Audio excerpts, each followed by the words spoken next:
Hello, everyone. Thank you so much for joining us here on the Education on Fire show.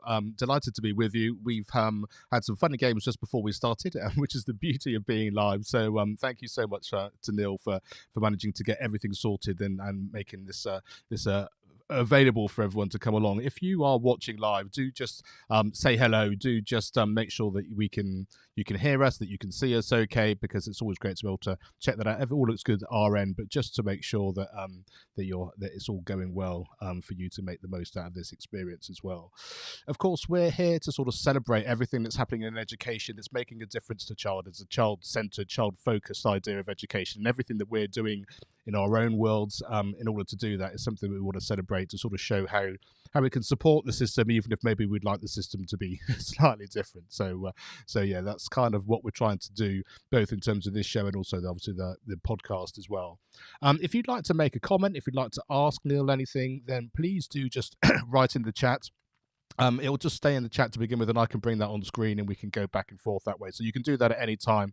I'll keep a note of that as we're going through, and then yeah, we can sort of have that sort of communication all the way through the show if that's something you would like to do.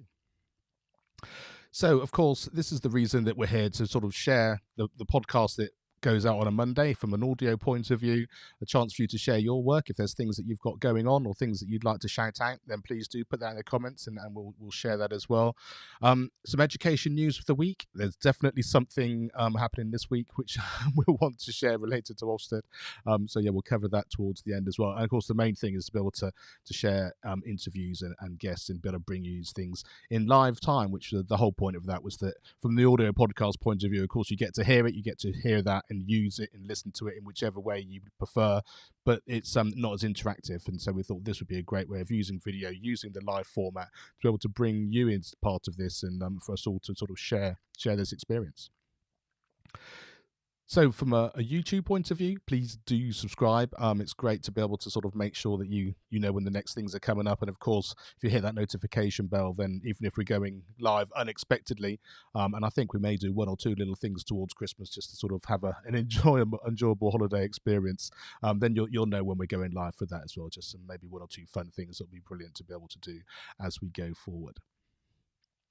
So in terms of this week, this is the show that went live, and I just want to be able to sort of show what that looks like. Obviously, this is the main part of the website. You can listen to all the shows on the website, which is fantastic, but also as well of any particular podcast player as you go through, and then you can just click straight through to find out even more of what's going on. And you can see that the show that went live on Monday was all about online mentoring, and particularly for tweens, which is something which I think many people will believe is a really important time of life in terms of sort of still having some real, not control, but sort of some influence over that sort of age group, but also being able to start to share and start to give some wisdom. And they talked about having sort of a garden which they were sort of able to sort of nourish and giving some skills and some understanding and sort of some guidance really to sort of support children, girls specifically of that age, as they're sort of going from certainly here, that sort of primary into secondary, that sort of middle school kind of idea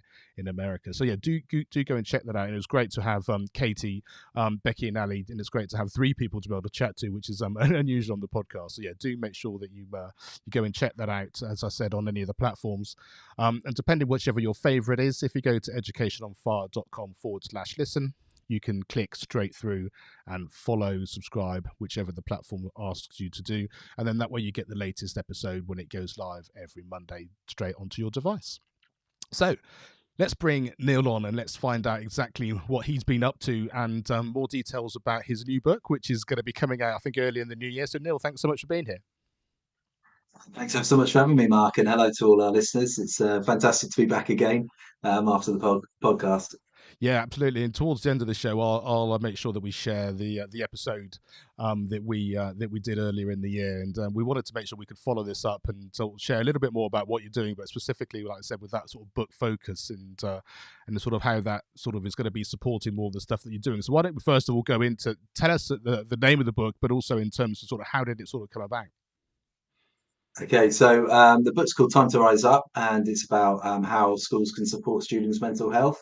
It's been published by Scholarly, which is an arm of PE Scholar, and they've published previous titles such as Lee Sullivan's PE in Crisis, Want to Teach PE by Ben Holden, It's been fantastic working with Dr. Liz Durden-Myers and her team around creating the book. I'm passionate about transforming children's life chances. I was a former director of sports health and RSHE at a secondary school in Norwich.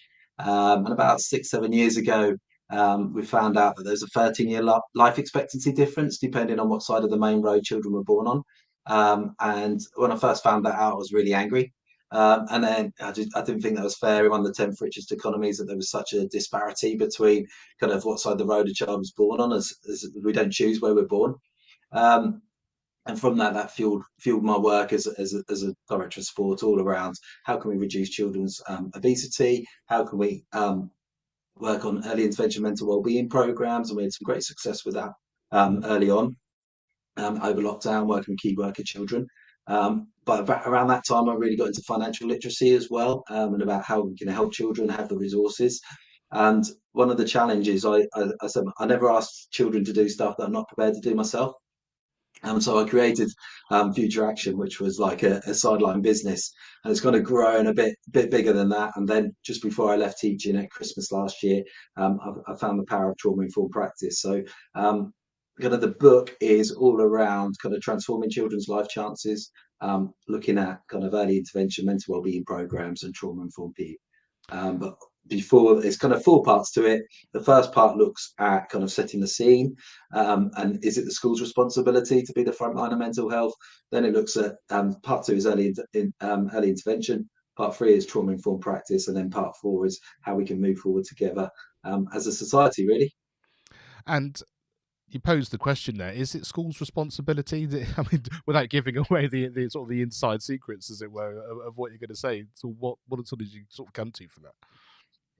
Yeah, well, I think firstly it's a really tough question. I think there's maybe no right or wrong answer, but if we see how kind of so many different services have been underfunded over the last maybe 12, 13 years, and school has in a way become the fourth emergency service. And I was listening to a colleague of mine, Dr. Vicky Randall, speak the other day around on a PE podcast, and she said that the children's bigger than the subject's bigger than the activity, and therefore the activity requires a lot of consideration, a lot of thinking about it. And I came to the conclusion that kind of the child is bigger than a school. Like, we need to make sure that the child's in a really good place to learn, and whether we like it or not, schools have become kind of that kind of fourth emergency service, and therefore if we want children to learn, then we need to make sure that they're in a good place. So ultimately, probably yes, although it shouldn't necessarily be like that. Yeah, and I think one of the things that comes across when we've spoken on the podcast to many people, it's the sense that we're all stakeholders. Isn't probably quite the right word, but we're kind of all stakeholders in the children that we're responsible for looking after, who are in our lives. And whatever that happens to be, whatever the touch point is, I guess, means that, like I say, there's a responsibility there in whatever that comes from, where it comes about, and whatever your sort of influence is. And I think that the reality is it's going to be different for every child, and that takes us well into personalized learning, which of course is something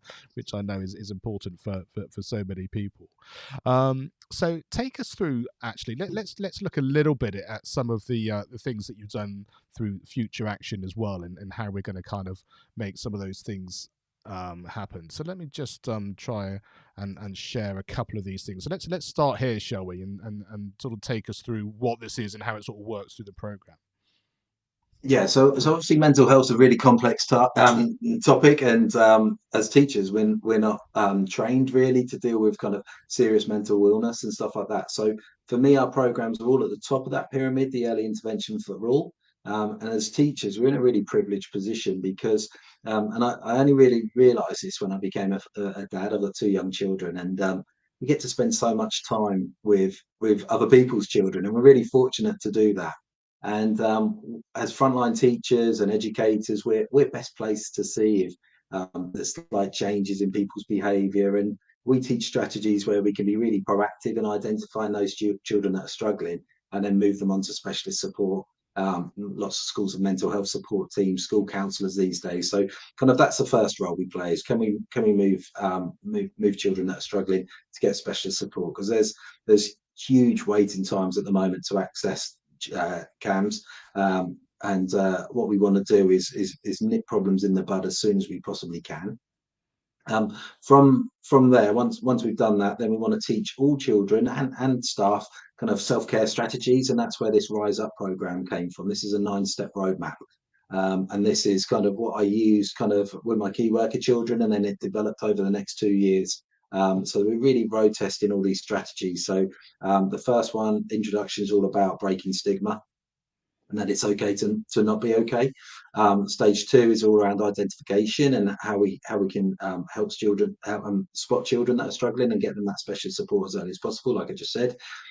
Step 3 is all around helping young people develop their self-awareness through body scanning and journaling. And then we move up to the mental fitness pyramid in step 4 and 5. So this is kind of one of the first things I started experimenting with key worker children. So step 4 is about building, helping children build their self-confidence and self-kindness, because we're often a lot harder on ourselves than we are the other people in our lives. And then steps 5 is all about using worries as a positive to reduce anxiety, and also about helping young people raise their aspirations by having a vision about different aspects of their life. Now, teenagers may not always know, and younger children may not always know what they want to do in all aspects of their lives. But I found that sometimes it's really helpful for children to have a goal or an aim in one or two aspects of their life that really help keep them focused. Step 6 moves on to look at healthy habits, and it's all around how can we help young people increase their physical activity, how can we increase their improve their nutrition, hydration, practice mindfulness, balance social media usage, and improve their sleep. So that's all about different strategies that we can use there.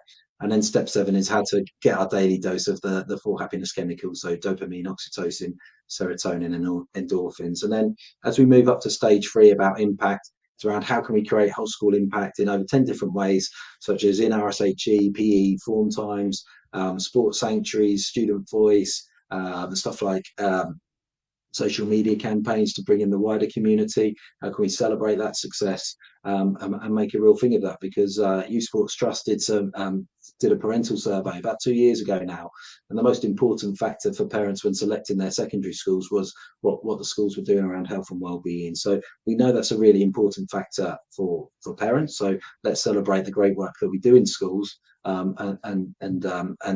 promote the schools that way. How do we promote staff that are really going above and beyond, and how do we celebrate our children? There's also mental health hero certificates that come with that program to celebrate our children that have made a real effort. Yeah. So there's lots of different ways there. And then the bottom line of that pyramid that we went on the first slide is around incorporating trauma-informed practice and having a trauma-informed frontline. And for me, when I did my trauma-informed practice diploma, it was just huge in terms of feeling like I was teaching with my arms again. I felt before that in a post-lockdown education world that I was teaching with my hands tied behind my back. But learning about the trauma-informed practice and how we can implement that in PE was a real game changer for me. So I think if all staff knew that across the country, we'd be in a better state than maybe we are at the moment. Yeah, absolutely. And it really sort of made me think in terms of, so often it's that kind of, I think people think we shouldn't be in this position, or I shouldn't feel like this, or what do I do to get myself out of it? And I think what that sort of diagram shows you is the fact that it's all a journey, and you're going to be maybe at different points at different times, or that awareness then means, like you say, you can rejig your habits, or that kind of helps your confidence. And so they're all interlinked, aren't they? But I think, especially from a visual standpoint, if you can kind of see that, it really does make a big difference to people.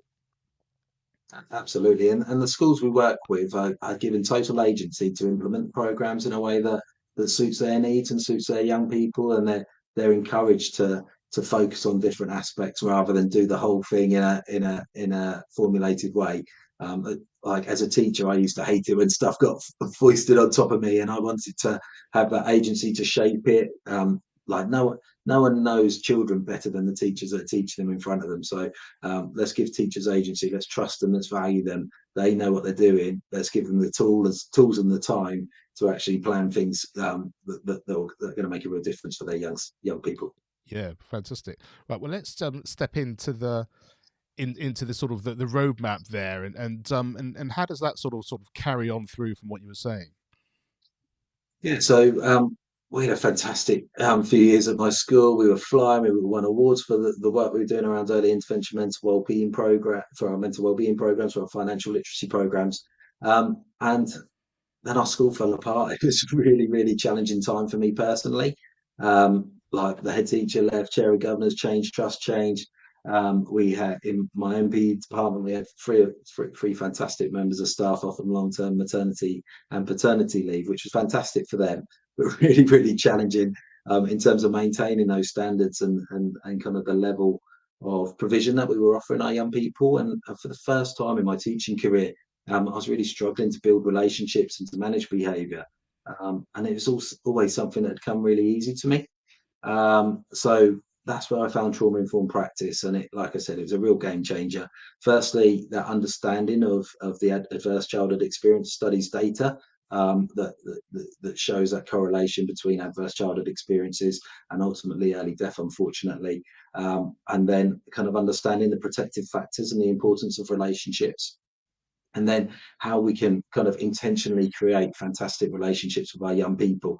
A lot of stuff that teachers do intuitively or quite naturally, but sometimes also stuff that teachers forget to do in the pressure of the job, when you've got the pressure of Ofsted, the pressure of results, pressure of that parental phone call or this child kicking off. And sometimes we can get weighed down with the kind of the burden of the job, and we stop doing the stuff that makes us successful in the first place. So we're really intentional about how we create psychological safety, how we really build fantastic relationships with our young people, then that can be a game changer. And that's what I found. I reduced my send outs by about 95% in one term. My most challenging children went up 2.5 grades at GCSE level. Attendance went up, enjoyment of lessons, engagement went up. And that did masses for my own staff well-being, which was pretty low in that summer term. But just knowing this basic knowledge has made such a difference to my children, my classroom, and ultimately to myself. And then again, as PE teachers, I think we're so lucky in that we have access to facilities, we have time on our timetable to create opportunities for young people to be physically active and to play. And I created this acronym called RISE, which was how we can teach that link between physical activity and mental well-being, which is now statutory in the RSHE curriculum. But as PE teachers on the health and well-being strand of the national curriculum, it's also important there. And RISE stands for R's repeaters, which are repetitive activities like walking, swimming, cycling, jogging, deep breathing in yoga has the same impact. And what that does is that widens our window of tolerance, it calms our amygdala, and integrates our prefrontal cortex so that we make better decisions, we're more rational, we're calmer. And as teachers and children, that's really beneficial in the classroom. I was about inclusive teams, and we all have this need to feel safe and to belong. And teams can be fantastic to do that when we really focus on that inclusive aspect of it. And that can be through sports teams, but that can be wider than that. That can be dance shows, school productions, music shows. That can be debate clubs, chess clubs, form time activities, whole school ethos. But how do we make our young people feel like they belong so they don't find that outside of school in gangs and with things like county lines? And then S is for stress busters, and that's all around getting our stress and frustration out in a safe and controlled way. Stuff like boxing, anything where we're pushing against the force, against resistance, it really helps to calm our amygdala, widen our window of tolerance again. And if we can do that in a safe and controlled way, then that can really benefit our young people. And then E is for energizers. So energizers is high tempo exercises that kind of bring us back into the world. So when we're feeling low, we tend to retreat from the world, and when we're traumatized, we retreat from the world, and that's a way of bringing us back into our community. So that's what the RISE acronym is. Also a lot around play and the importance of play. Obviously, over lockdown, we've had 2 years of children not playing, and that's been a real challenge in terms of their social development, their physical, mental development, stress relief, socialization, their creativity. It's been a nightmare really, and something that hasn't really been talked about that much in a way that I'd like to have seen it. So that's kind of the rise and play aspect. And then connect before correct is all around how we can kind of manage behaviours that challenge us in a way that doesn't traumatize children, but still maintains those high standards that we need in the classroom. enhances around how we can create wider school impact, stuff like sports sanctuaries to help children co-regulate. And then recovery is some things that you need to know when dealing with children that have suffered from childhood trauma. And it really just goes to show how in depth this is and how sort of thought through it is, and how that journey works, as we sort of spoke before. And do you find, how quickly do people sort of understand it, and how quickly do they sort of realize the real positive impact it could have when they sort of get involved? Yeah, well, I think the courses have deliberately been designed to be short. So the trauma informed practice course is 3 hours. The Rise Up course is 5 hours, and we know how busy teachers are. We know that the teachers haven't got loads of time to sit there, really take it all in. So there's some reflective tasks in there. But some of what teachers have done with the programs is absolutely stunning. I'm working with a group of schools up in Liverpool, and every single school we've worked with there has seen some fantastic outcomes due to the way brilliant PE members of staff have integrated the programs. We've got a number of case studies showcasing their work, got data to back up their stories, they've got student voice to back it up. But like we're doing similar work in Norfolk and in other schools around the world. And like I was in a school today in Norfolk, and it was just stunning to see how different teachers had used it to work for their setting. Like every school, like I said earlier, has got the agency to set it up in a way that best suits their needs. And it's lovely just to go around. It's a real kind of perk of the job is going around writing these case studies, seeing how different people have implemented it. Yeah, amazing. And so it sort of takes us through to, like you were talking there, sort of the trauma informed approach, and this kind of idea of being able to, I guess, sort of being able to pinpoint it down, like I say, into sort of these 3 R's. Yeah, so the first thing we do is clarify some key terms, and the first one is about a trauma informed approach, what it is. So from the adverse childhood experience studies, the first one was took part in San Diego in the 1990s. It's one of the biggest public health studies ever, and they interviewed about 17,000 people. And from that, they recognised the data showed that at least one in two of us, or about one in two of us, have suffered at least one adverse childhood experience. So the first pillar is about recognizing kind of how kind of common this is. And when you think about lockdown, you could say that most children suffered an adverse childhood experience there in terms of lack of socialization. So straight away, there's one.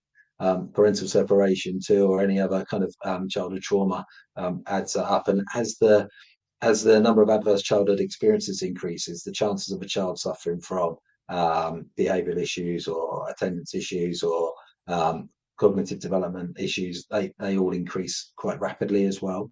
So that's the first bit. The second pillar is about result. And adverse childhood, the more a child has suffered adverse childhood experiences, the more that's going to result in an impact in the way they present, in the way that they behave.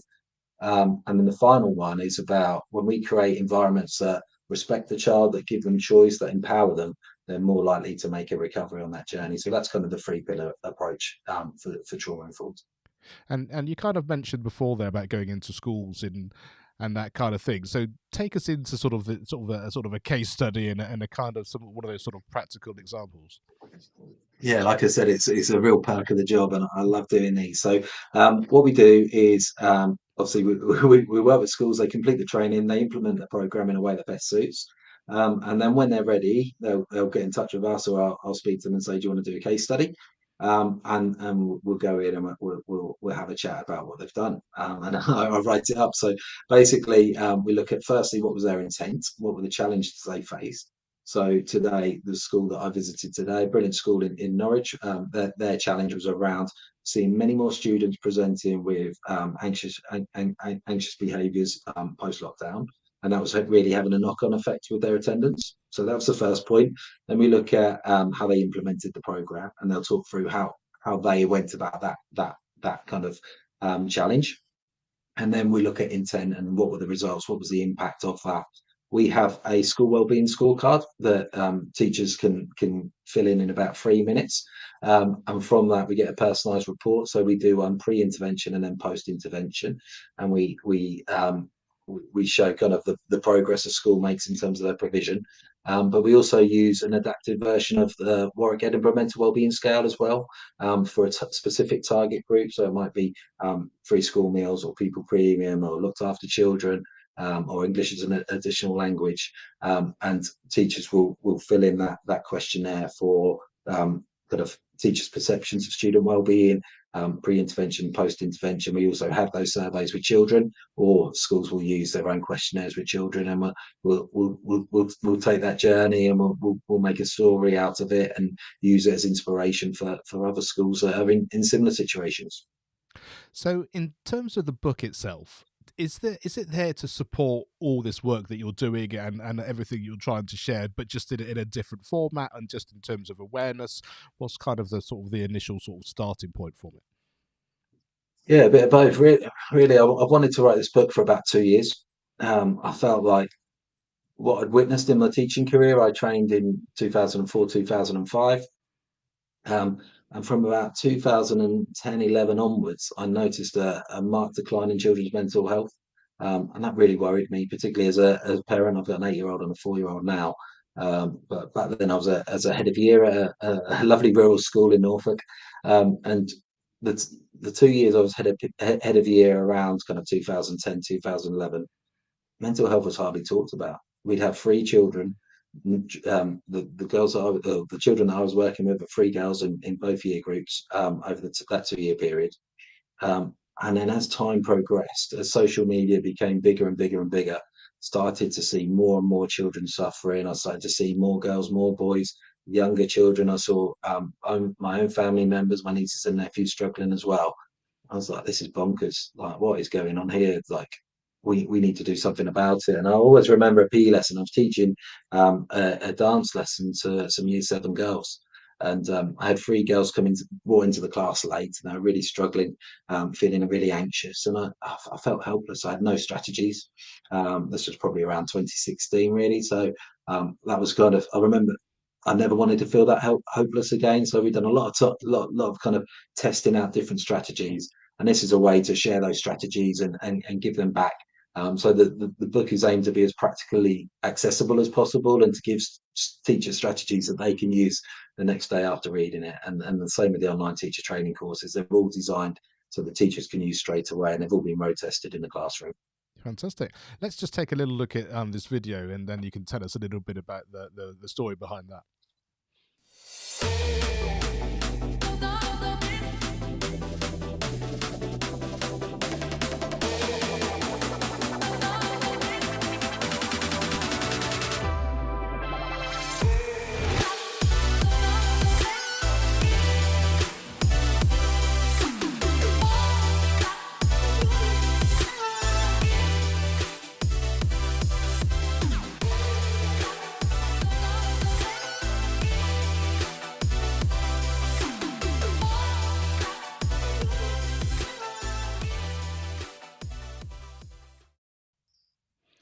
Well, that looks like a lot of fun. So yeah, tell us what's the story from that, and how is it sort of developed, sort of going forward?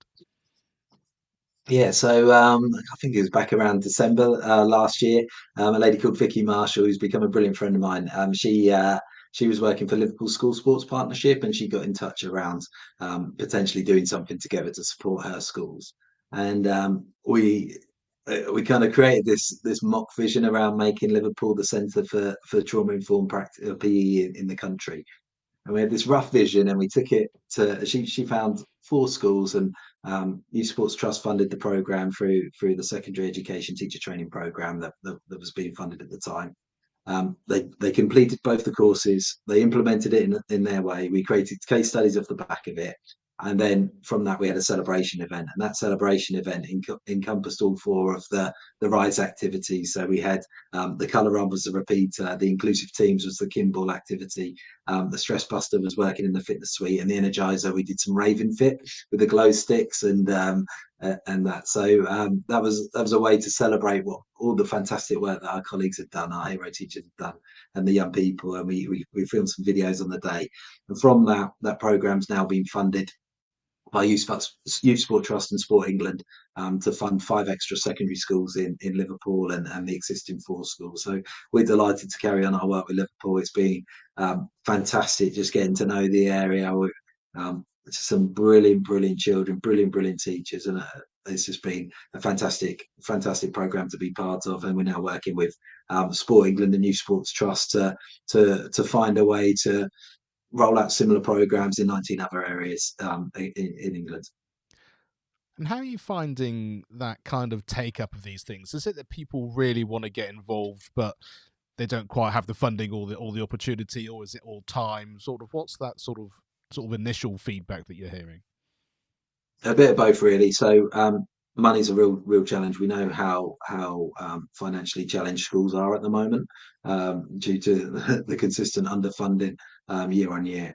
So that's a big barrier. So one of our jobs is to work with big funders like Sport England, Youth Sports Trust, Norfolk County Council to fund the programme for free for schools. And then the second challenge is time. We know how time poor teachers are. We know how incredibly hard they work, and they give everything to their young people. And for me, teachers are real heroes. I really value the colleagues we work with. So our courses are deliberately designed to be as short as possible. Like I say, 5 hours for the Rise Up course, 3 hours for the Trauma Informed PE one, and they're kind of bite-sized videos. They're pre-recorded, so teachers can access them anywhere, anytime. They don't need covered to be covered. They don't need to set cover. They don't need to put that pressure on the schools as well in terms of cover costs. So we're deliberately trying to think about how can we make teachers' lives as easy as possible to access this information, and then from there they can book a call with me at a time that's convenient for them, and we can discuss through the implementation for their setting, so they still get that personalised experience. But it just kind of tries to be a hybrid model to save them as much time as possible and to suit their busy lifestyles.